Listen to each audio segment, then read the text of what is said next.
안녕하세요. 저는 인천에 사는 평범한 30대 여성입니다. 결혼해서 예쁘게 잘 사는 분들도 물론 많지만 요새는 옛날보다 이혼 가정이 더 늘어난 것 같습니다. 사연 라디오를 듣다 보면 제 남편만큼이나 파렴치한 인간들이 많더라고요. 저도 오늘 속 시원하게 털어놓고 싶어 사연 보냅니다. 저는 친정아버지께서 의사셔서 어렸을 때부터 꽤 풍족한 집안에서 컸습니다. 주변 보면 가진 게 많지 않아도 화목한 집안들 많잖아요. 저희 집은 남들이 보기엔 부유했지만 화목한 집은 절대 아니었습니다. 아버지께서는 병원에 계시는 시간이 더 많았고 휴일에는 본인 시간을 보내시기 바쁘셨거든요. 친정 어머니께서도 바쁘시긴 마찬가지였습니다. 그래서인지 부모님과의 관계는 클수록 더 서먹해져만 가더군요. 그러다 보니 자연스레 독립도 남들보다 빨리 했고요. 부모님을 보면 저도 제 인생 스스로 살 길 얼른 찾아야 할 것만 같았거든요. 저는 젊었을 때 시작한 의류 사업이 잘 자리 잡아서 현재까지 사업을 운영하고 있습니다. 지금은 배를 고를 걱정 안 해도 되지만 초반에는 참 궁핍했고 많이 삐그덕거렸습니다. 그때 당시 저희 부모님께서 절 지원해 주시는 부분은 전혀 없었습니다. 부모님께서는 제가 사업하는 걸 탐탁치 않아 하셨거든요. 너 말이 사업이지 다른 사람들이 딸내미 뭐 하냐고 물을 때마다 내 속이 뒤집어진다. 옷 장사한다고 도저히 입이 떨어지지 않아. 내가 너 보고 나처럼 의사가 되라는 무리한 부탁했냐? 적당히 있어 보이는 직업 가지고 있다가 적당한 집안 남자랑 결혼하면 되는데 넌 왜 사서 고생을 해? 가끔 연락하는 아버지께서 그렇게 폭언 아닌 폭언을 하시면 저는 자존감이 바닥쳐서 꽤 오랫동안 마음앓이했어요. 어머니께서도 다를 바 없으셨죠. 너는 기집애가 무슨 사업을 한다고 아버지 속을 뒤집니? 집에서 가만히 공주처럼 있으면 될 걸 말이다.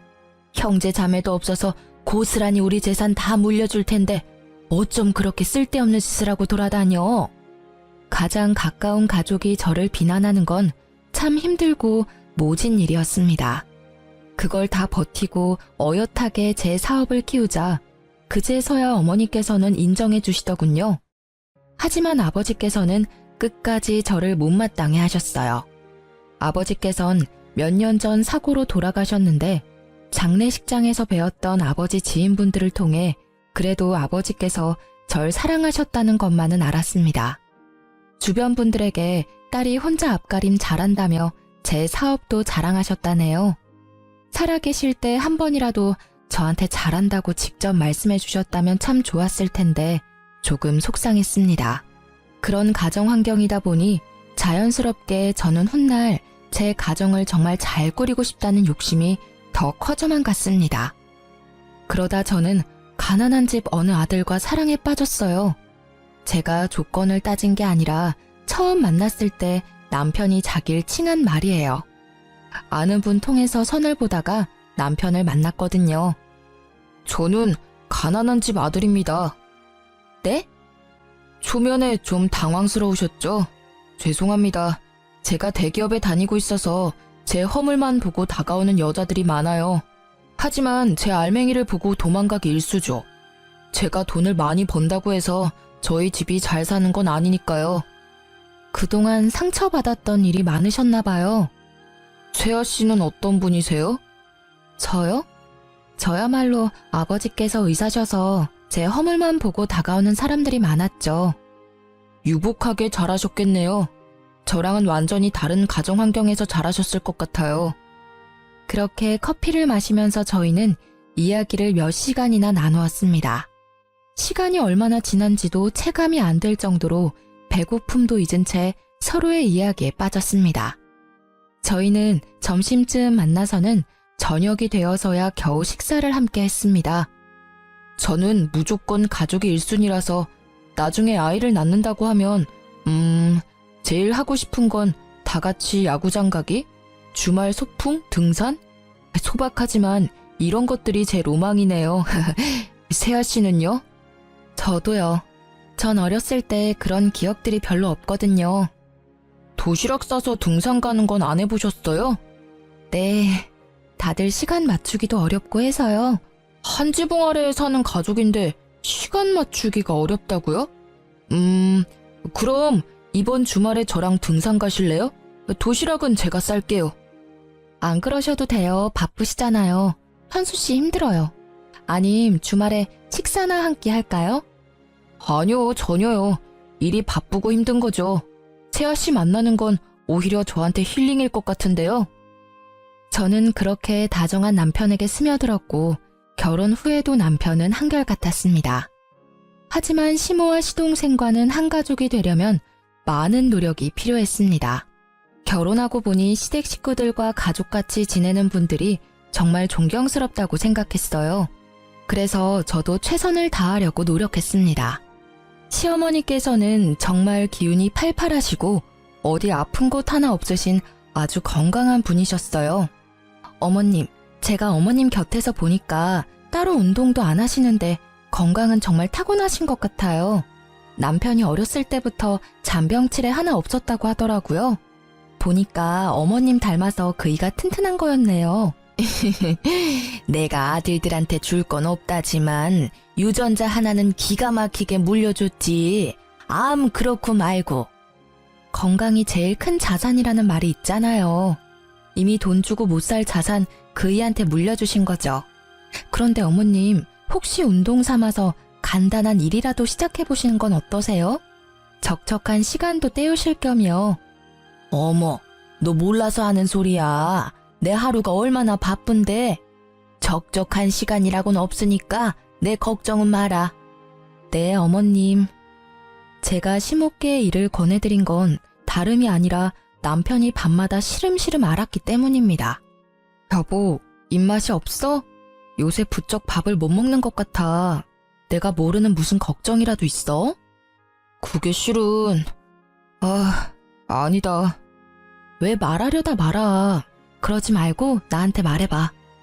당신은 돈 얼마나 모았어? 아니, 언제부터 돈 모았어? 나? 맨 처음 사업 시작했을 때는 본전도 못 찾아서 저축은커녕 입에 풀칠도 못했었지. 그러다 점차 자리 잡고 바로 몇십씩이라도 저축 시작했지. 벌수록 저축하는 금액 점점 늘려갔고. 근데 그건 왜? 그럼 그렇게 사회생활하기 전에는 모아둔 돈 있었어? 어렸을 때 받았던 용돈이라든지. 응, 어렸을 때부터 모아둔 돈은 통장에 있지. 장모님께서 관리해 주셨어? 19살 때부터 내가 관리했어. 갑자기 그건 왜? 이제 나 당신이랑 결혼도 했고 수입 관리는 내가 하고 싶은데 엄마한테 뭐라고 말하면 좋을까? 여태까지 엄마께서 해주셨으니까 감사하다고 인사드리면서 자연스럽게 통장을 달라고 할까? 남편과 각출해서 생활비를 쓰다 보니 저도 미처 신경 못 쓴 부분이었습니다. 남편은 어렸을 때부터 가난한 집의 가장이다 보니 당연하게 월 수입을 계속 시어머니께 드리고 있었어요. 그리고 도련님은 남편과 1살 차인데 아직까지 취준생이었죠. 그런데 남편 말을 들어보면 도련님께서는 취업할 의지가 안 보였어요. 요새는 컴퓨터 게임에 빠졌다고 하더라고요. 도련님은 제 앞에서도 낯을 많이 가렸고 면접도 제대로 볼 수 있을까 싶을 정도로 내성적으로 보였습니다. 물론 남편이 용돈은 드리겠지만 더 이상 월급 전체를 시어머니께 드릴 수 없다 판단한 남편은 고민하다 시모께 솔직하게 말씀드렸습니다. 엄마, 이제 저도 결혼했고 어엿한 가정이니까 제 월급은 제가 관리할게요. 그동안 감사했어요. 앞으로 용돈은 적은 금액이지만 챙겨드릴게요. 뭐? 그게 뭔 소리다냐? 현수 네가 이 집의 가장인데 네 월급 없으면 우리는 어떻게 살라고? 엄마, 저 이제 세아 씨랑 결혼했으니 이 집에서는 독립한 거잖아요. 세아, 너 말해봐라. 네가 우리 현수 꼬드겼냐? 너는 넉넉한 의사 집안에서 태어났다며? 가진 게 우리보다 많을 거 아니냐? 벼룩의 간을 빼먹어라. 어떻게 우리 장남 월급까지 가져가려 해? 가만 보니 그래서 나한테 은근슬쩍 일하라고 권유했던 거구나? 너 정말 무서운 애야. 어머님, 그런 게 아니라요. 엄마, 도대체 왜 이래요? 세아 씨 앞에서 나 창피해 정말. 애초에요. 내가 결혼했으면 먼저 말 꺼내기 전에 엄마가 나한테 통장 줬어야 하는 거 아니에요? 형, 엄마한테 소리 지르지 마. 형수님 너무하시네요. 결혼한 지 얼마나 됐다고. 형수님은 형 월급 없이도 잘 살겠지만 엄마랑 나는 형이 돈 안 주면 굶어 죽어요. 조용하던 도련님도 처음으로 발악하듯 제게 따지더군요. 시댁 식구들의 원망과 비난이 모두 저를 향하자 저는 어쩔 줄 몰랐어요. 손발이 덜덜 떨리는데 남편이 괜찮다며 제 손을 꽉 잡아주더라고요.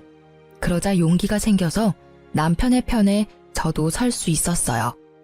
어머님께서는 앞으로 일하실 생각은 전혀 없으세요? 고생스러운 일 밖에서 하라고 말씀드리는 거 절대 아니에요. 어머니 나이대 분들 밖에서 일하면서 즐겁게 지내시는 분들 많아요. 일이 돈을 버는 수단도 맞지만 삶의 활력을 불어주는 때도 있어요. 그리고 각자의 몫이라는 게 있잖아요. 제가 조심스럽게 말씀드리자면 남편만 이 가정을 위해서 일하고 어머님이랑 도련님은 뭐 하셨어요? 게다가 도련님은 몇 년째 취준생이라고 들었어요. 이젠 눈을 낮추고 다른 길 찾아야 하지 않을까요?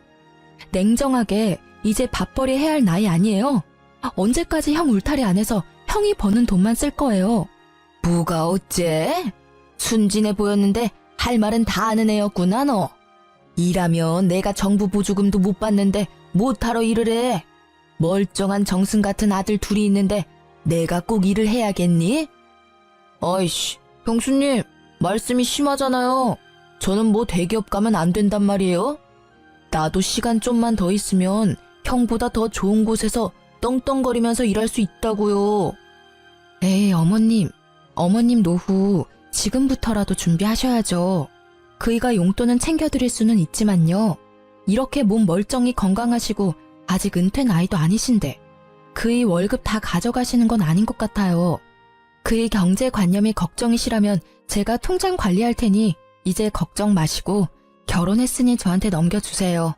그럼 제가 도련님 취업 자리도 같이 알아볼게요. 그리고 도련님, 거울 좀 보세요. 이발은 언제 하셨어요? 면접 볼 의지는 있으세요? 매일 컴퓨터 게임하느라 방에 틀어박혀 있으니 머리카락이 저랑 비슷할 정도로 잘하셨어요. 단발머리로 면접 보겠다고요? 제가 오목조목 할 말 다 하자 시모와 시동생은 당황하더군요.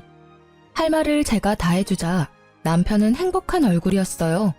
그동안 자리 잡았던 근심 걱정과 그늘이 얼굴에서 다 사라지더라고요.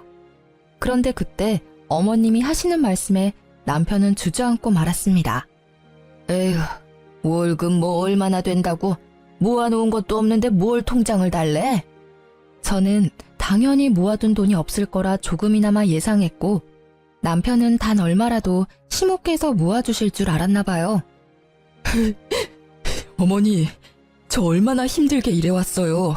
저 안 해본 아르바이트가 없고요. 겨우 혼자 힘으로 대기업까지 들어갔어요.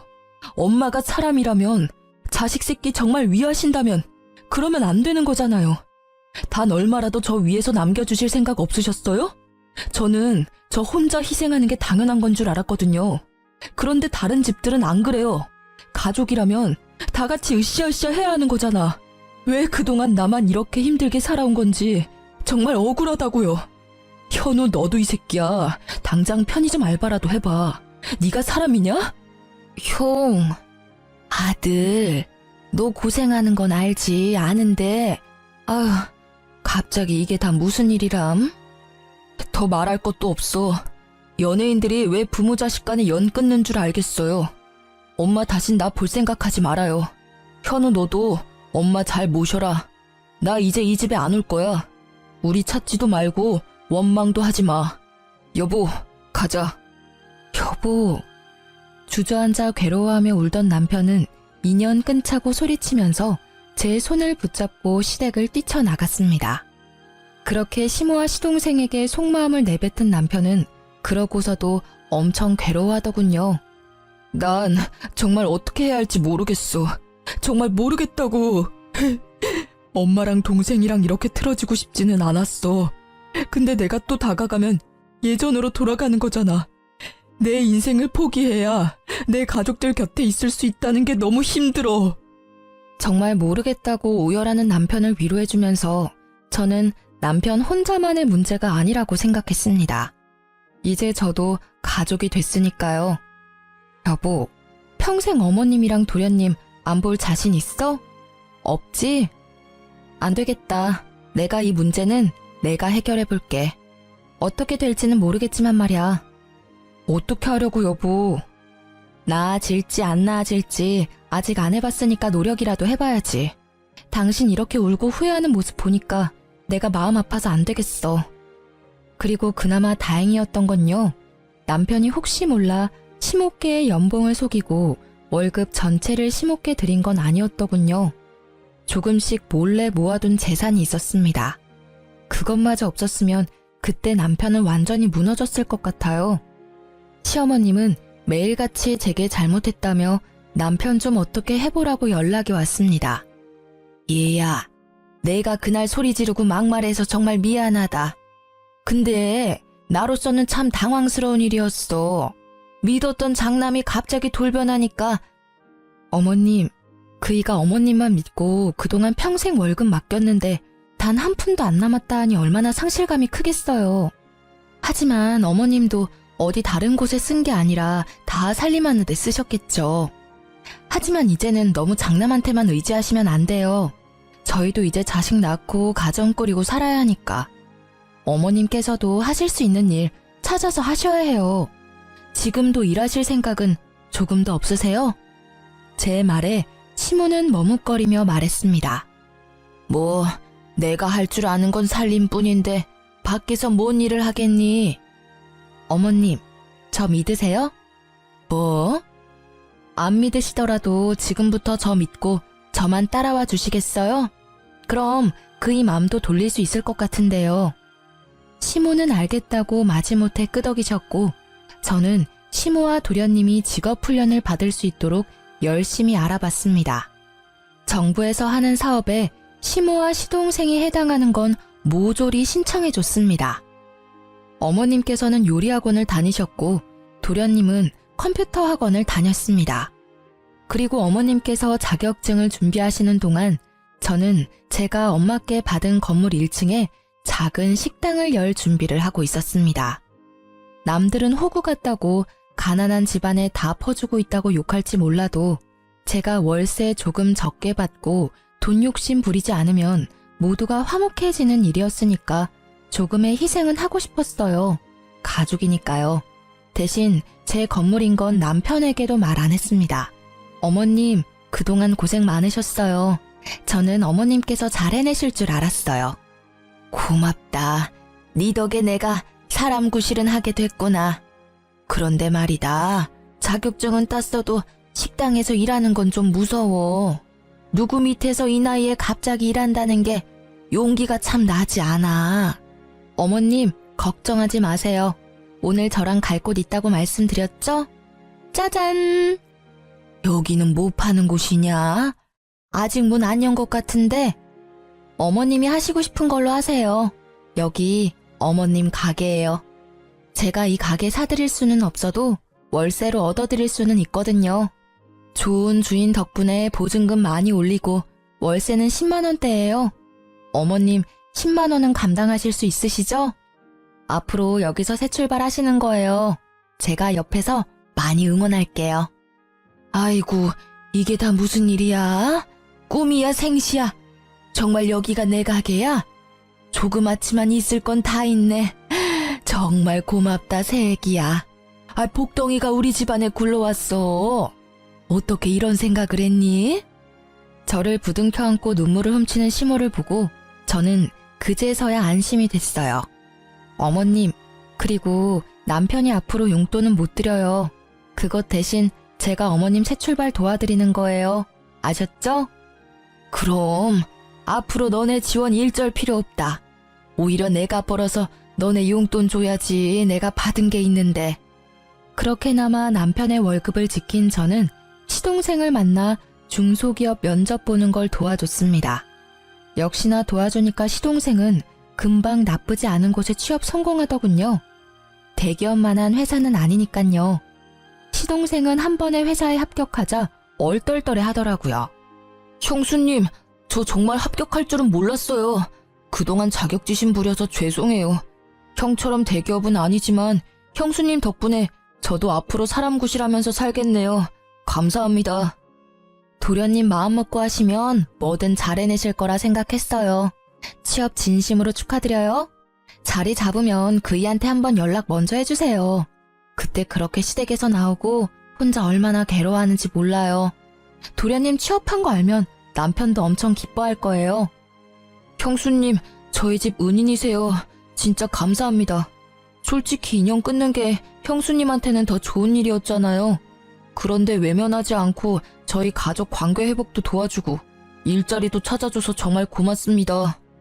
도련님, 저한테 더 좋은 일은 가족들 다 같이 행복하게, 화목하게 지내는 일이에요. 시동생은 진심으로 제게 고마워했습니다. 그리고 시모와 시동생 마음 잡고 일하는 걸 보고 남편은 깜짝 놀라더군요. 자연스럽게 남편은 시댁 식구들과 화해에 성공했습니다. 여보, 어쩜 그렇게 예뻐? 어떻게 그런 생각을 했어? 난 내 신세 한탄만 했지 상황을 바꿔보려고 노력하지는 않았어. 그냥 난 내가 돈 벌어다 우리 집에 갖다 주는 것만으로 내 역할 다 했다 생각했어. 그런데 그게 독이었지. 더 빨리 바뀔 수 있었는데. 내가 그렇게 만든 거야, 모두를. 그런데 당신은 현명하게 모두가 행복할 수 있게 도와줬어. 정말 고마워. 내가 평생 당신한테 잘할게.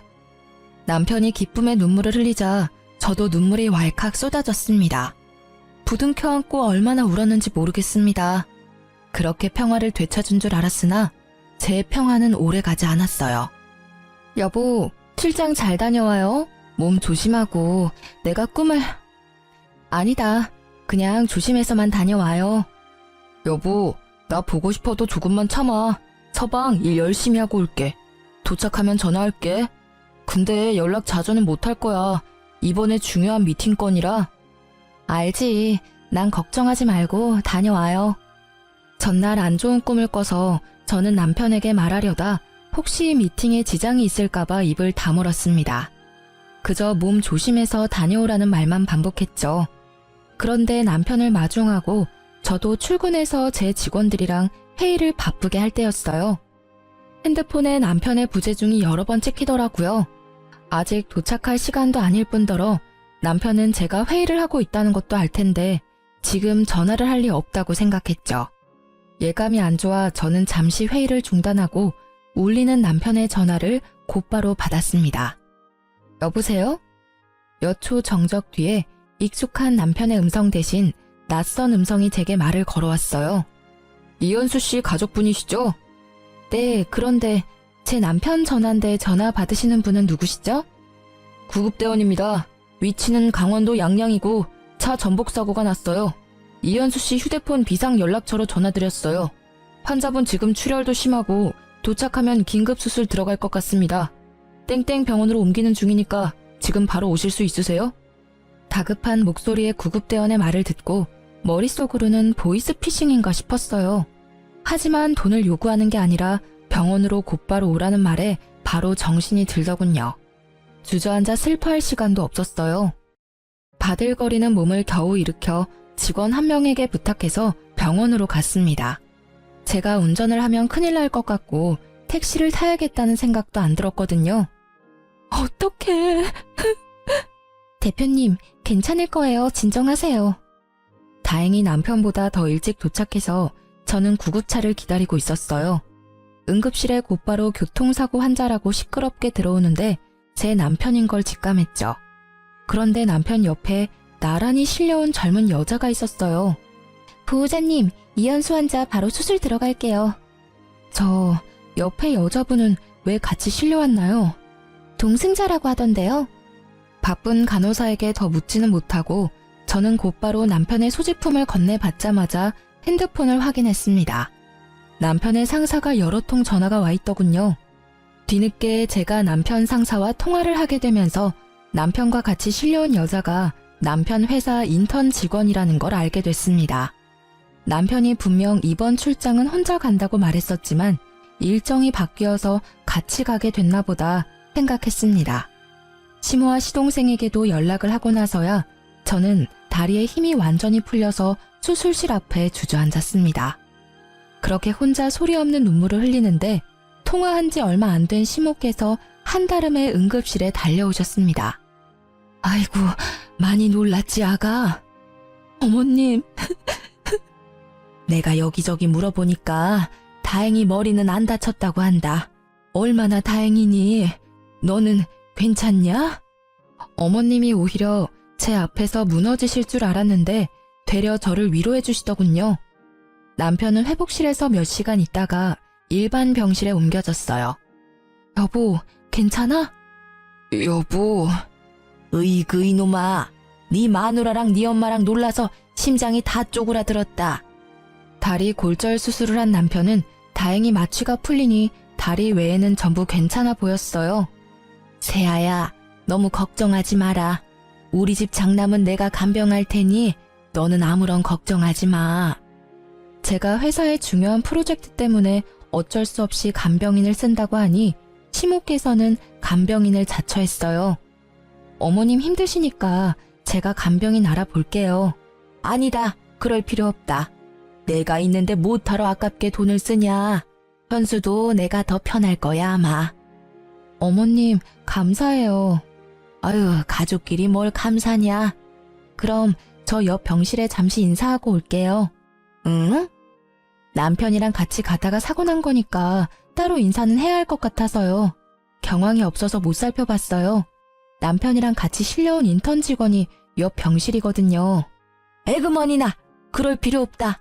내가 이미 인사 다 했어. 네? 아, 그러셨어요? 그쪽은 팔에 금 간 거 말고는 뭐 크게 다치지도 않았어. 그러니 아가 네가 걱정할 필요 없다. 그나마 다행이네요. 그나저나 그이 정말 괜찮은 거 맞을까요? 의사 선생님 말로는 머리는 안 다쳤다고 하셨었는데 저렇게 말도 없고 내내 눈만 감고 있으니까 저 슬슬 걱정돼요. 괜찮다. 괜한 걱정하지 마. 회복 중이니까 다 괜찮아질 거야. 그렇게 남편이 사고 후유증으로 말을 안 하는 줄 알았던 저는 뒤늦게 남편의 행동의 의미를 알게 됐어요. 저를 가족같이 생각해준 도련님 덕분에 모든 진실을 알게 됐습니다. 도련님, 갑자기 여기까지 무슨 일이세요? 형수님, 저 은혜 갚는 거예요. 은혜요? 갑자기 무슨 말씀이세요? 너무 놀라지 마세요. 형 여자 있어요. 그 같이 사고 났다던 여자 인턴 직원이요. 네? 저는 머리를 세게 한 대 맞은 것처럼 멍해지더군요. 그런 제게 도련님은 남편의 차 블랙박스 영상을 보여줬어요. 보험회사에 제출할 영상 보고 있는데 둘이 심상치 않은 사이였어요. 제가 좀 더 알아보니까 출장은 무슨 강원도 양양에 둘이서 놀러 가다가 사고 난 거예요. 침묵할까 했는데 이건 정말 아니잖아요. 형수님이 우리 형한테 어떻게 해줬는데 우리 집안에 어떤 사람인데. 저 그런 더러운 꼴은 못 보겠어서 많이 고민하다가 형수님한테 알려드리는 거예요. 죄송해요. 도련님이 뭘 죄송해요. 오히려 제가 엄청 감사해요. 숨길 수도 있었을 텐데 이렇게 알려주셔서 정말 감사해요. 어머님도 아시는 거예요? 그게... 아셨군요. 아셨으니까 간병도 어머니께서 하신다고 자처하셨을 거예요. 이제 보니까 앞뒤가 딱딱 맞네요. 도련님, 마지막으로 제가 부탁 하나만 해도 될까요? 네, 편하게 말씀하세요, 형수님. 저한테 말씀하셨다는 거 당분간 비밀로 해주시겠어요? 네, 그럼요. 비밀로 할게요. 형수님이 저 사람 구실하게 만들어줬잖아요. 이거면 형수님한테 은혜는 갚은 거죠? 네, 충분해요. 나머지는 제가 알아서 할게요. 저는 남편과 상간녀가 정신 차리자마자 법정에 설 수 있도록 이혼 소송과 상간녀 소송을 준비했습니다. 바람난 거 들통난 것도 모르는 남편은 태어나자 제게 엄청 싸늘하게 굴더군요. 당신은 일이 남편보다 중요하지? 어떻게 나 태어났는데 병원에 안 와? 간병도 모조리 우리 엄마한테 맡기고 간병비는 챙겨드렸어. 아니 남편 병원살이 하는데 잘 먹는지 잘 회복하는지 어쩜 하나도 신경을 안 써? 아이고, 이번에는 우리 현수가 서운할 만했다. 아무리 내가 신경 쓰지 말라고 했어도 세아 너 어쩜 그렇게 무신경하니? 이번에 내가 너 다시 봤다. 내가 하는 일은 적어도 당신처럼 날 배신하지는 않거든. 노력한 만큼 일은 내 가치를 알아줘. 어머님 다 알고 계셨으면서 왜 말씀 안 해주셨어요?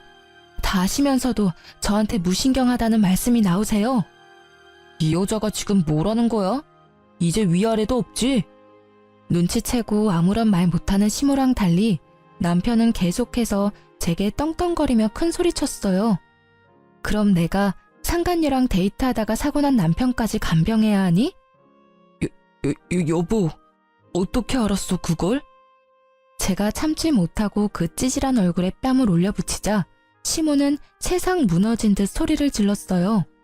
아이고, 내 장남 얼굴에 감히 무슨 짓이냐? 아, 그 기집애가 꼬신 거야. 난 정말 안 넘어가려고 애를 썼다고. 그렇다고 남편 뺨을 때리냐? 아이, 존심상하게. 누가 내 남편이야? 시모께서는 제가 남편 뺨 때렸다고 곧바로 남편 편을 들었어요. 남자가 그럴 수도 있지. 어디 귀한 서방 뺨을 그렇게 사정없이 내려치냐? 네가 그냥 눈 딱 감고 한번 봐줘라. 네가 안 봐주면 어떻게 되겠니? 네 남편 젊은 그 애기랑 재혼하는 거지 뭐. 어머님, 그게 저한테 하실 말씀이세요 지금? 저만 가족처럼 생각했죠? 결국 저는 남이었는데 제가 너무 이 집에 헌신했네요. 그러자 가만 지켜보던 시동생이 나서서 제 편을 들어주더군요. 엄마, 진짜 그게 뭔 개떡같은 소리야. 형수님이 우리한테 그렇게 잘해주셨는데 어떻게 지금 형 편을 들어? 형, 너 간도 크다. 사고 친 게 차라리 돈 문제면 몰라. 여자 문제? 으이구, 난 인간이라도 됐지. 형은 분리수거도 못해. 자기 복 자기가 발로 찬 거야. 넌 끼어들지 마. 겨우 사람 구실하게 만들어줬더니. 형이 그렇게 만들어줬냐? 형수님이 다 도와주신 거잖아. 야, 설마 네가 말했냐? 당연하지. 그럼 보고 못 본 척 말아? 어떻게 사람이 그래? 이 자식이 근데. 두 형제가 멱살을 잡고 서로에게 달려들자 시모는 제 탓을 하기 시작했어요. 아이고, 왜 너네가 싸우고 난리야? 이렇게 형제가 이간질하니까 세아야, 네 속이 편하니? 독하다 독해. 나 같으면 모르는 척한다. 겨우 이룬 이 가정 어떻게든 지켜도 모자를 망정. 너 그것밖에 안 되는 애였니? 어디 어린 시동생 꼬드겨서 이 사단을 만들어? 이 지독한 것. 이 사단을 만든 건 어머님 장남이죠.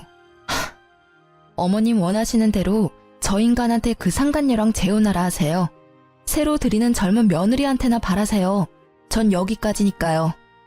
야, 너 위자료 잘 준비해. 이혼 소송 접수했으니까. 그리고 그 인턴한테도 얌전히 상간녀 소송 기다리라 전해. 그리고 어머님께서는 내일부터 가게 안 나오셔도 돼요. 뭐? 가게? 네가 뭔데 나오라 말아야 내 가게인데. 아, 제가 그걸 말씀 안 드렸어요. 보증금을 아무리 많이 줬다 해도 월 10만 원 월세 너무 싸다고 생각 안 하셨어요? 주변 상인들 월세 10배 넘게 내는데 뭔가 이상하다 생각 안 하셨냐고요. 뭐가 이상해? 너무 좋은 주인분이시다 생각했지 뭐. 제가 그 건물 주인이에요. 엄마한테 결혼 좀 받은 건물이거든요. 이제 거기 새로 새놓을 거니까 안 나오셔도 된다고요. 뭐? 어머, 그게 네 건물이야? 그런 중요한 말을 왜 이제야 해? 기말 필요 없고 현수 너 세아한테 얼른 사과해라. 건물주 며느리랑 대기업 인턴 나부랭이 며느리 중에 당연히 건물주 며느리지. 아까 못 들으셨어요? 저 이 사람이랑 이혼할 거라고요. 아이고, 나 그 가게 정들어서 못 떠난다. 착한 네가 좀 모르는 척하고 넘어가주면 안 돼? 내가 또 어디 가서 일자리 구하겠어. 저한테는 정 같은 건 없으시고 그 건물에는 정이 많이 드셨어요? 어머님, 정말 끝까지 이기적이시네요.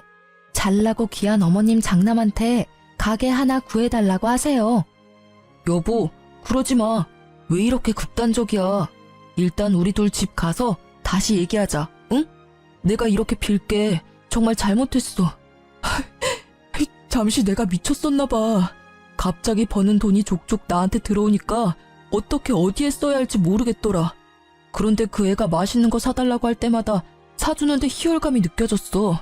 젊은 여자애랑 데이트다운 데이트하니까 왜 나 젊었을 때는 이런 데이트 못했을까 싶고 너무 설렜어. 그래서 그랬던 거야.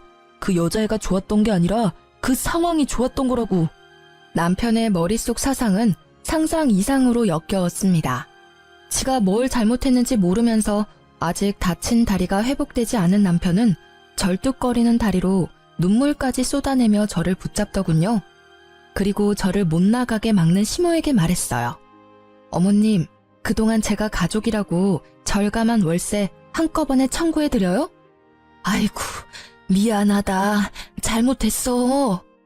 그날 시동생이 배웅해줬고 그게 시댁에서의 마지막 일이었습니다. 그런데 겁도 없이 간이 큰 상간녀는 제 번호를 알아냈더군요. 우리 좀 만나요. 건방지구나. 어딜 오라가라야. 시끄럽고 당장 나 있는 곳으로 오라고. 대학 졸업반인 상간녀는 어린애 떼쓰듯 저를 자기 회사 및 카페로 불렀어요. 제가 그곳에서 만나자 한 게 아니라 상간녀가 꼭 거기서 만나야 한다고 했죠. 간땡이가 큰 건지 눈치가 없는 건지 이해가 안 됐지만 저는 오히려 잘된 일이라 찾아갔어요. 제발 이혼 소송 중인 남편과 마주치길 바랬습니다. 너 무슨 생각으로 날 여기로 부른 거니? 내가 너 하는 꼴이 너무 웃겨서 와봤어. 여기 회사에 날 부른다고? 너 진짜 어리긴 어리구나. 눈이 있음 보라고요. 눈 제대로 달렸으면 현실을 직시하라고요. 나랑 그 사람이랑 어울리는지 당신이랑 그 사람이랑 어울리는지 잘 봐봐요. 그 사람 옆은 내가 더 잘 어울려요. 어디 상간녀 주제에 말이 많아. 야, 너 인턴이라며. 정직원도 아니면서 무슨 부심이야? 너 니네 부서 사람들은 알아? 너랑 내 남편이랑 바람난 거? 회사에서는 알까? 모르겠지. 알면 네가 계속 여기 있을 리가 없어. 내가 가서 고발이라도 할까? 저는 저를 도발하는 상간녀에게 일부러 큰 목소리로 말했습니다. 카페에 앉아있는 남편의 회사 동료들이 들을 수 있게요. 주변에는 익숙한 얼굴에 남편 동료들도 얼핏 보였거든요. 상간녀는 본인이 저를 거기까지 불러놓고 새빨개진 얼굴로 울먹이더군요. 지금 뭐 하는 거예요? 당장 앉아요. 여기서 소란 피우지 말라고요. 아니, 넌 날 여기까지 불러놓고 이런 상황은 생각도 안 해봤니? 당신 부끄럽지도 않아요? 부끄러워해야 하는 건 너지. 남의 남편 빼앗고 상간녀 소송 당한 거 부끄럽지도 않아? 소송 취하해달라고 빌지는 못할 망정 어디서 개수작이야? 저는 그 말을 끝으로 커피잔을 들어 상간녀 머리로 기울였습니다. 자기야, 이 여자 좀 말려봐. 그 광경을 목격하고 몰래 목발 짚으며 빠져나가려는 남편을 기어코 붙잡는 상간녀였죠. 사람들은 웅성거렸고 저는 유유히 그곳을 빠져나왔습니다. 남편의 일그러진 얼굴은 평생 잊지 못할 것 같아요. 그 얼굴에는 후회와 창피함, 좌절이 모두 섞여 있었답니다. 상간녀는 관심종자처럼 끝까지 카페에서 어린애처럼 울더군요. 그게 영원히 자기를 따라다닐 흑역사가 될지 몰랐나 봐요. 그 후에 시동생이 말해주기를 전 남편과 상간녀는 회사 내에 불륜 소문이 파다하게 났다고 합니다. 사내뿐만 아니라 밖으로도 소문이 나돌기 시작하자 풍기문란죄로 전 남편은 인사조치 당하고 연봉이 삭감됐다고 하네요. 상간녀는 당연히 인턴에 잘렸다고 하고요. 그런데 웃긴 게 그 난리를 피웠는데도 상간녀와 전 남편은 시댁의 살림을 합쳤다고 합니다. 시동생은 일부러 남편이 보지 않을 때 상간녀한테 돈 빌려달라고 괴롭혔다고 하네요. 본인 말로는 양아치 건달 도련님 컨셉을 했다고 하네요. 시모 또한 엄청나게 하녀 취급을 했다고 합니다. 시동생에게 들은 내용대로 잠깐 들려드리자면, 형수! 네? 돈 좀 있어요? 돈이요? 아이씨, 전에 있던 형수는 돈 잘 벌어서 용돈도 주고 그랬는데 형수는 뭐 줄 거 없어요? 어리기만 했지 뭐 볼 게 어디 있다고. 우리 형 보는 눈도 없지. 어디서 이런 형수를 데리고 왔대? 그렇게 모욕감을 주면 상간녀는 남편에게 쪼르르 일렀다고 합니다. 그럼 돌아오는 남편의 말은 야, 현명하게 대처 못해? 우리 집사람이었으면 말이야. 뭐? 집사람이 난데 누굴 말하는 거야? 너 말고 새야 말이야. 당신 자꾸 그 여자 얘기를 내 앞에서 왜 아무렇지 않게 내뱉어? 그렇게 상간녀와 전 남편은 싸우기 일쑤였다고 합니다. 시모는 가정을 깨지게 한 상간녀가 너무 괘씸하다며 엄청나게 시집살이 시켰다고 해요. 그렇게 영원할 것 같았던 상간녀와 깨지고 전 남편은 3달도 안 돼서 혼자가 됐다고 합니다. 전 남편은 곁에 아무도 없으니 법원에서 절 만나자 제게 아련한 눈빛을 보내며 다시 잘해보자 하더군요. 엄마도 너 보고 싶으시대. 나도 너 보고 싶었고. 헛소리 하지 마. 너 양심이 있냐? 너네 모자 진짜 지긋지긋하다. 내가 너 얼굴에 침이라도 뱉고 싶은데 참는다. 벌써 속으로는 가래침 수십 번 뱉었어. 뱉고 싶으면 뱉어. 나 그것까지 충분히 감당 가능해. 여보, 난 너 없으면 정말 안 되나 봐. 우리 좋았었잖아, 응? 뭔? 아니 근데 너 왜 아직도 목발을 들고 다니니? 여보. 오열을 하며 전 남편이 털어놓는 진실에 저는 맘 편히 웃지도 못하겠더군요. 전 남편 교통사고 후유증 때문에 평생 한쪽 다리 재구실 못한다고 합니다. 천벌받았다 생각했어요. 혹시 자기가 다리를 절어서 외면하냐는 전 남편 말에 다리를 절지 않았어도 너는 내게 평생 아웃이라고 마지막 따끔하게 마무리했습니다. 전 시동생에게 듣기로 전 남편은 그나마 있는 재산마저도 제게 위자료로 물어주고 빈털털이래요. 게다가 또 시모의 소나기에 붙잡혔대요. 월급은 예전처럼 전 시모가 관리하고 전 시모는 다시는 일을 하지 않겠다고 전 남편에게 으름장을 놨다더라고요. 평생 서로의 지옥에서 영원히 못 빠져나오길 간절히 기도했네요. 다행히 전 시동생은 그 집에서 독립했다고 해요. 알아서 돈 관리하며 잘 살고 있다고 합니다. 상간녀는 제발 고소 좀 취하해달라고 싹싹 비는데 알바라도 해서 위자료 내라고 했죠. 아님 네 부모님한테 받으러 간다니까 어린 상간녀는 잠수를 타더군요. 그러다 상간녀는 부모한테 고소장을 들켜서 상간녀 엄마가 직접 상간녀 머리채를 제 앞까지 끌고 와서 딸 교육 제대로 못 시켰다며 사죄하셨습니다. 양쪽 위자료 두둑히 받아서 저는 새 출발하려고요. 사실 그 돈 없어도 저는 잘 살겠지만 금융치료라도 받아서 조금은 마음 회복됐습니다. 바뀌지 않을 것 같던 시동생은 인간됐고 바뀌지 않을 것 같던 시모는 여전히 안 바뀌었고 좋은 사람인 줄 알았던 남편은 좋은 사람이 아니었어요. 사람은 정말 겪어보지 않으면 알 수 없다는 말을 너무 온몸으로 겪어서 많이 힘들었습니다. 그래서 제게 앞으로는 좋은 일만 가득했으면 좋겠어요. 여러분이 끝까지 긴 제 사연 들어주셔서 오늘은 잠도 푹 잘 것 같아요. 감사합니다.